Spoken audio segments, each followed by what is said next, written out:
ကြုံမှုလားကိုဘာသာကို AACC TikTok လေးပုတ်ပြီးတော့ comfort zone ထဲမှာတတရနေနေတာ哦ည7နာရီလောက်ကြီးစူးစမ်းဖို့အတွက်တွေအောင်မြင်ဖို့အတွက်တွေ comfort zone ထဲရုံထွက်ပါဆိုတဲ့ဗီဒီယိုတွေတက်လာတော့လေစိတ်တွေပူပြီးတော့ငါပဲအခုထားလောက်ရတော့မလားငါပဲနောက်ကျနေရလားဆိုတဲ့တန်တရားတွေဝင်လာတာအဲ့တော့ comfort zone ဆိုတာဘာလဲဒီ comfort zone ထဲမှာထွက်ပဲနဲ့တိုးတက်အောင်လုပ်လို့ရလားဆိုတာတွေရှာဖတ်ကြည့်ရတကယ်တော့ကိုကလည်းပြင်းတယ်လေအဲ့တော့ cheat လုပ်လို့ရလားပေါ့နော်တကယ်တော့ကျွန်တော်အလုပ်လုပ်တဲ့အခါမှာ2မျိုးပဲရှိတယ် comfort zone ထဲမှာလုပ်တဲ့အလုပ်နဲ့ comfort zone အပြင်ထွက်ပြီးတော့လုပ်ရတဲ့အလုပ်နဲ့ comfort zone ထဲမှာလုပ်တဲ့အလုပ်ဆိုတာ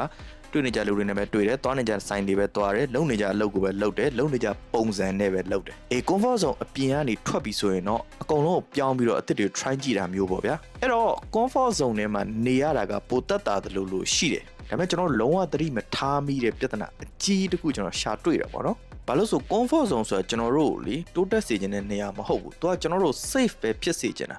အဲ့တော့ any again ပြီးတော့အကုန်လုံးမယ်ဆိုတော့ zone လေးတစ်ခုပေါ့နော်